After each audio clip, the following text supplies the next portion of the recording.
So hello welcome back to my YouTube channel सब class में आपका स्वागत है। आज की इस वीडियो में आपको बताने वाला हूँ एसएससी सीजीएल सीएचएसएल जो आपकी वैकेंसी निकली है उनका मैं आपकी पूरी इन्फॉर्मेशन देने वाला हूँ। उसमें क्या क्या होता है, आपका क्राइटेरिया क्या रहने वाला है, क्वालिफिकेशन क्या रहने वाली है और आपका सिलेबस सारी कुछ आपको मैं सारा कुछ क्लियर करने वाला हूँ। सो वीडियो आपको अच्छी लगे तो वीडियो को लाइक शेयर एंड चैनल को सब्सक्राइब कर लें, जिससे कि फ्यूचर में आने वाला कोई भी अपडेट आपसे छूटे ना, आपको सबसे पहले मिलते रहे। तो वीडियो को ज़्यादा लंबा ना करते हुए हम आगे वन बाई वन प्रोसेस क्या देखते हैं क्या क्या प्रोसेस होते हैं, वन बाई वन सारी आपको क्लियर करता हूँ, ठीक है ना। तो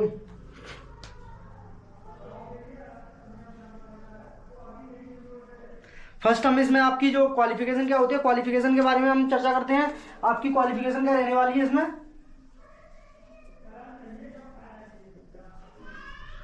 क्वालिफिकेशन आपकी जो रहने वाली है वो आपकी डेटा एंट्री ऑपरेटर के लिए डीईओ कुछ इंपोर्टेंट मिनिस्ट्री होती है, उनमें आपके लिए आपको कुछ चॉइस दी जाती है, ठीक है ना। चॉइस मतलब नहीं, कोई एक स्पेशली कोई एक स्ट्रीम मांगा जाता है, मतलब कोई भी स्ट्रीम हो, सब्जेक्ट हो, आप वो साइंस हो, आर्ट हो, कुछ भी एक स्ट्रीम मांगा जाता है, वो आपको इसमें दे रखा है। तो मैं आपको बता रहा हूँ पढ़ के। डीईओ यानी कि data entry operator grade A, office controller authority general of CS, minister and consumer affairs, food and public distribution ministry cultures, 12th standard पास यानी कि 12th पास होने चाहिए आप इसमें डेटा एंट्री ऑपरेटर के लिए, ठीक है ना। और आपका एक स्ट्रीम और है, और जो आपका स्ट्रीम हो वो आपका साइंस स्ट्रीम होना चाहिए। साइंस से स्ट्रीम हो तो आप इसमें डीईओ में आप फॉर्म पे अप्लाई कर सकते हो, यानी कि डेटा एंट्री ऑपरेटर में आप फॉर्म अप्लाई कर सकते हो, ठीक है ना। अब आपका यहीं पे एलडीसी और जेएसए आ जाता है, ठीक है ना। ग्रेड ए या डीईओ आ जाता है, इसमें जो आपका डिपार्टमेंट होगा वो भी आपका 12th पास ही मांगा जाता है, ठीक है ना। और जो आपका या फिर इक्विवेलेंट में हो, यार कि आप जो इस साल पेपर देने जा रहे हो तो आपका जो पासिंग सर्टिफिकेट होने चाहिए वो होने चाहिए 1 अगस्त 2024 तक आपके पास होने चाहिए, तो आप इसमें फॉर्म अप्लाई कर सकते हो, अन्यथा आप इसमें अप्लाई फॉर्म नहीं कर सकते हो, ठीक है ना। 12th स्ट्रीम इसमें तो कोई भी बोर्ड हो, एलडीसी के और जेएसए डीईओ के लिए आपको कोई सी भी स्ट्रीम हो, इसमें कोई वो नहीं है। ये कुछ ऐसी इंपोर्टेंट मिनिस्ट्री होती है जहाँ पे आपका साइंस स्ट्रीम मांगा जाता है और अन्यथा वैसे नहीं मांगा जाता, ठीक है। तो आप कोई से स्ट्रीम से हो तो आप उसमें कोई दिक्कत नहीं होती, सब में फॉर्म अप्लाई हो जाता है, ठीक है ना। तो अब मैंने क्वालिफिकेशन की बात कर ली। सो अब मैं आपकी एज लिमिट के बारे में बात करने वाला हूँ। एज लिमिट आपकी क्या क्या रहने वाली है अभी।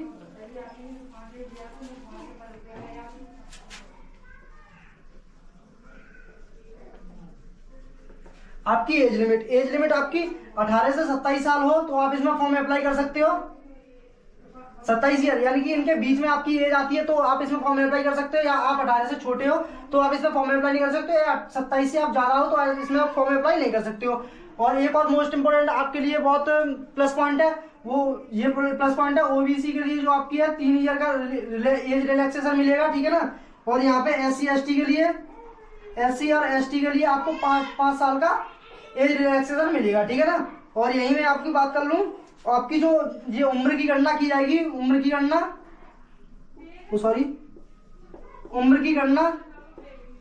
वो आपकी की जाएगी 1 अगस्त 2024 से आपकी उम्र की गणना की जाएगी, ठीक है ना। ये भी आपको क्लियर, आई होप आपको ये भी क्लियर हो गया होगा। तो अब मैं आपको बताने वाला हूँ सिलेक्शन प्रोसेस के बारे में, जो आपका एग्जाम होने वाला है, कितने टायर के बीच में होने वाला है, तो सारा बताने वाला हूँ।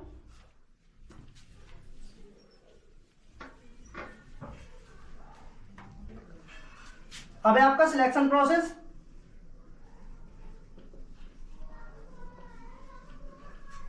सिलेक्शन प्रोसेस में आपका होता है, फर्स्ट होता है टायर 1। ये होता है सीबीटी यानी कंप्यूटर बेस्ड टेस्ट होता है इसमें, ठीक है ना। कंप्यूटर बेस्ड टेस्ट होता है इसमें, और ये एक क्वालिफाइंग मार्क्स का होता है, मतलब क्वालिफाई आप कर दोगे तो इसकी जो मेरिट होती है, तो टायर फर्स्ट की मेरिट होती है, वो किसी में टायर फर्स्ट के हिसाब से मेरिट नहीं बनती है, जो आपका टायर सेकंड होता है उसके हिसाब से आपकी मेरिट लिस्ट बनती है। सो आप ये तो आप क्वालिफाई नंबर हुए तो आप इसमें पास हो जाओगे, ठीक है। तो टायर सेकंड फिर आता है आपका टायर सेकंड। तो अगर आप टायर फर्स्ट में क्वालिफाई हो तो आप सेकंड के लिए अपनी प्रिपरेशन कर सकते हो टायर सेकंड के लिए। फिर आपका तीसरे नंबर पे होता है आपका स्किल टेस्ट। यहाँ पे आपकी डीईओ यानी कि डेटा एंट्री ऑपरेटर के लिए आपको यहाँ पर टाइपिंग मांगी जाती है, टाइपिंग अच्छी लेवल पे होनी चाहिए, ठीक है ना। और फिर आपका होता है 4th नंबर पे आता है डीवी यानी डॉक्यूमेंट वेरिफिकेशन। ये आपका सिलेक्शन प्रोसेस रहता है ये सारा। अब मैं इसमें आपकी बात कर लूँ, जो आपका सिलेबस क्या क्या रहने वाला है। टायर फर्स्ट के लिए आपका सिलेबस क्या रहेगा?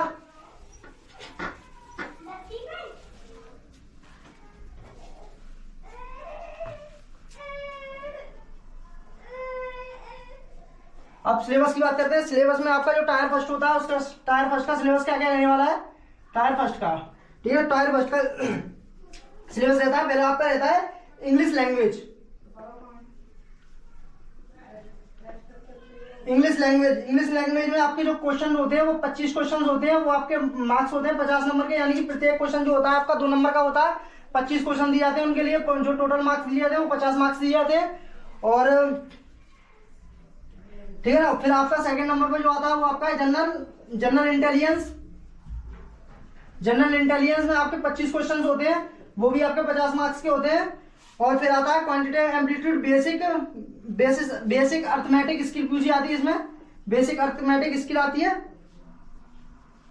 क्वांटिटेटिव स्किल जो इसमें भी आपके 25 क्वेश्चन होते हैं, वो भी 50 नंबर के होते हैं, ठीक है ना। और आपका फोर्थ होता है वो आपका होता है जनरल अवेयरनेस। तो इसमें आपके 25 क्वेश्चन पूछे जाते हैं, वो भी आपके 50 नंबर के होते हैं। इसमें जो आपको ये चारों सेक्शन करने के लिए जो टाइम दिया जाता है वो आपका 60 मिनट दिया जाता है, यानी कि 1 घंटा आपको इसका करने के लिए दिया जाता है टाइम टायर फर्स्ट में। और मैंने आपको पहले ही बता दिया, ये जो टायर फर्स्ट होता है वो क्वालिफाइंग मार्क्स का होता है।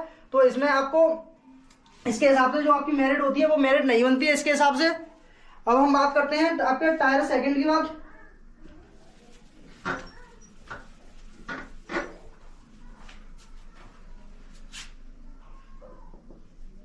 टायर सेकंड में जो आपका पूछा जाता है वो आपका सेक्शन वन में आपका होता है मॉड्यूल होता है मॉड्यूल फर्स्ट, मॉड्यूल एक में आपका मैथमेटिक्स होता है। इसमें आपके 30 क्वेश्चन आते हैं मैथमेटिक्स में। और मॉड्यूल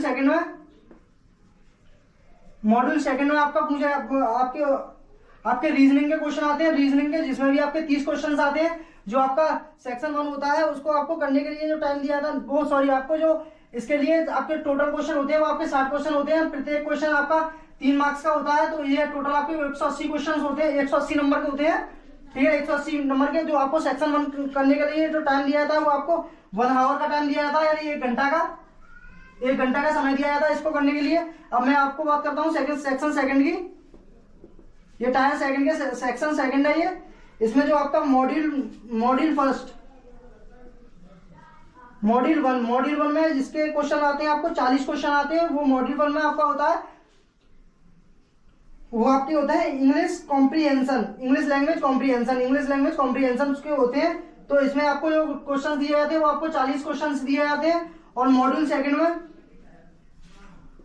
सेकंड में जो आपको पूछे जाते हैं वो आपके जनरल अवेयरनेस। तो इसमें आपको 20 क्वेश्चन दिए जाते हैं। 20 क्वेश्चन, ये जो टोटल क्वेश्चन दोनों मिला के जो टोटल क्वेश्चन होते हैं वो 60 क्वेश्चन होते हैं। और इनको भी प्रत्येक क्वेश्चन के लिए आपको 3 नंबर दिया जाता है, 3। तो ये भी टोटल 180 मार्क्स हो जाते हैं। तो इनको भी आपको जो करने के लिए टाइम दिया था वो इसको भी करने के लिए आपको 1 आवर ही दिया जाता है, यानी 1 घंटा दिया जाता है, या 60 मिनट इतना टाइम दिया जाता है, ठीक है ना। अब आपका सेक्शन आता है थर्ड। सेक्शन थर्ड में क्या होता है आपका, ये होता है मॉड्यूल 1। इसमें सेक्शन थर्ड में जो होता है वो आपका मॉड्यूल 1 ही होता है। और इसमें आपका कंप्यूटर का बेसिक पूछा जाता है, कंप्यूटर नॉलेज आपकी चेक की जाती है, क्या है आपकी कंप्यूटर नॉलेज। तो इसमें आपको जो क्वेश्चन दिए जाते हैं वो आपको 15 क्वेश्चन दिए जाते हैं। ये भी आपका जो करने का वो प्रत्येक क्वेश्चन के लिए मार्क्स दिया जाता है वो 3 मार्क्स दिए जाते हैं, यानी 45 नंबर इसका हो गया। तो इसको भी आपको जो करने का टाइम दिया जाता है वो 15 मिनट आपको इसका करने के लिए दी जाती है, ठीक है ना। और जो आपका ये जो सेक्शन थर्ड होता है इसमें आपका जो कंप्यूटर की नॉलेज चेक की जाती है, इसके लिए आपको क्वालिफाइंग मार्क्स का होता है, यानी क्वालिफाइंग नेचर का होता है। तो इसमें आप क्वालिफाई कर दो तो आप पास हो, ठीक है ना। तो ये क्वालिफाइंग मार्क्स का होता है। मॉड्यूल फर्स्ट में जो सेक्शन थर्ड होता है वो कंप्यूटर नॉलेज चेक की जाती है। इसमें 15 क्वेश्चन आते हैं और 15 क्वेश्चन प्रत्येक 3 मार्क्स के होते हैं। तो आपका 45 नंबर बनता है। 45 नंबर से आप जो अगर 15 मिनट का टाइम दिया जाता है इसमें, ठीक है ना।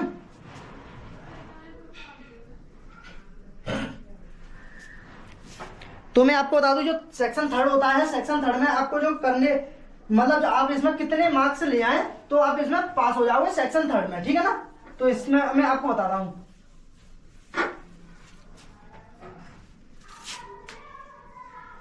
सेक्शन थर्ड में अगर आप मिनिमम क्वालिफाइंग मार्क्स ले आओ,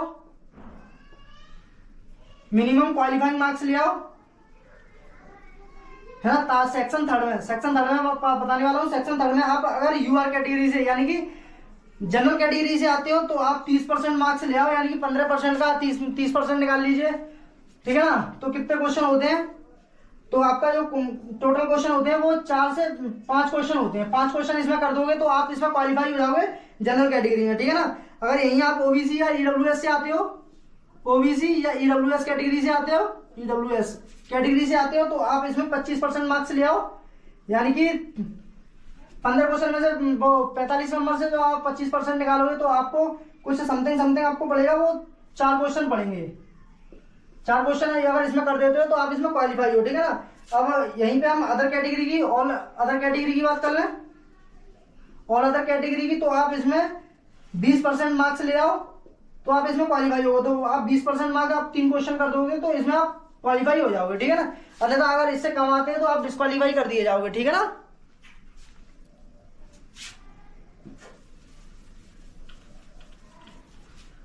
तो मैं आपको स्किल टेस्ट के बारे में बता दूं, जो आपका टाइपिंग टेस्ट होता है वो आपका बता दूंगा क्या होता है। स्किल टेस्ट में आपका डीईओ होता है कैन, यानी कि मिनिस्ट्री लेवल पे जो आपकी टाइपिंग मांगी जाती है वो 50 वर्ड पर मिनट होती है, पर मिनट, यानी कि WPM, ठीक है ना, पर मिनट। वो बैकग्राउंड हो जा रहा है वो उसको इग्नोर करना, ठीक है ना। जो आपका 50 वर्ड पर मिनट मांगी जाती है, यानी कि 1 मिनट में आपको 50 वर्ड लिखने हैं, आपको टाइपिंग मांगी जाती है उसकी, ठीक है ना। डीओ और आपकी अदर में डीओ अदर में जो आपकी होती है वो 27 वर्ड पर मिनट होनी चाहिए, तो आप इसमें क्वालिफाई हो जाओगे।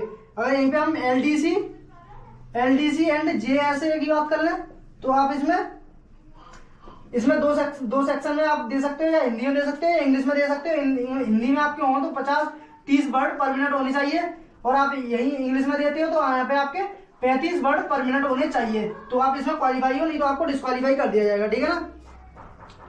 यहीं पे हम एप्लीकेशन फी की बात कर लें।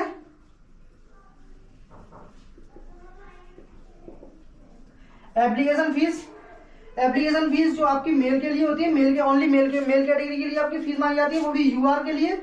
यूआर में आते हो तो आप फीस दोगे, ओबीसी में आते हो तो आप फीस दोगे, ईडब्ल्यूएस में आते हो तो आप फीस दोगे, ठीक है। वो भी आपको कितनी पे करनी पड़ेगी, ओनली 100 रुपीज पे करने पड़ेंगे, ठीक है ना। अगर आप अदर कैटेगरी से आते हो, या आप फीमेल कैंडिडेट हो, या अगर आप SC/ST से आते हो तो आपको जो ये फॉर्म पड़ेगा वो आपको फ्री पड़ेगा, यानी इसमें कोई चालान नहीं होता, ठीक है ना। अगर आप SC/ST या फीमेल कैंडिडेट हो तो आप इसको फ्री में अप्लाई कर सकते हो।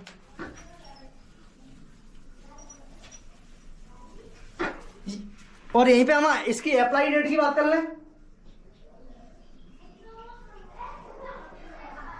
अप्लाई डेट जो आपकी है वो 2 अप्रैल से इसके फॉर्म अप्लाई होना स्टार्ट हो जाएंगे। 2 अप्रैल 2024 से इसके फॉर्म अप्लाई होना स्टार्ट हो जाएंगे। सो आपकी जो लास्ट डेट रहेगी वो आपकी रहेगी 1 मई 2024 इसकी लास्ट डेट रहेगी। सो मैं आपको बता दूं, जो इसकी जो वैकेंसी होती है वो बहुत बढ़िया लेवल पे होती है। ये क्लर्क लेवल पे वैकेंसी होती है, ऑल इंडिया क्लर्क लेवल पे वैकेंसी होती है। इसमें डीईओ यानी डेटा एंट्री ऑपरेटर, ये सारी वैकेंसी होती है। सो आप ये अच्छी लेवल पे होती है। इसकी वैकेंसी भी जो 2nd लेवल से 4th लेवल तक की सैलरी होती है। सो सैलरी भी अच्छी है, सारा कुछ है। तो ये वैकेंसी भी बहुत बढ़िया ऑफिशियली वर्क की नौकरी है। सो आप अगर ऐसी इन्फॉर्मेटिव वीडियो के लिए हमारे चैनल को लाइक शेयर एंड सब्सक्राइब करें तो मिलते हैं किसी next video. Till then bye bye, have a nice day, thanks for watching this video.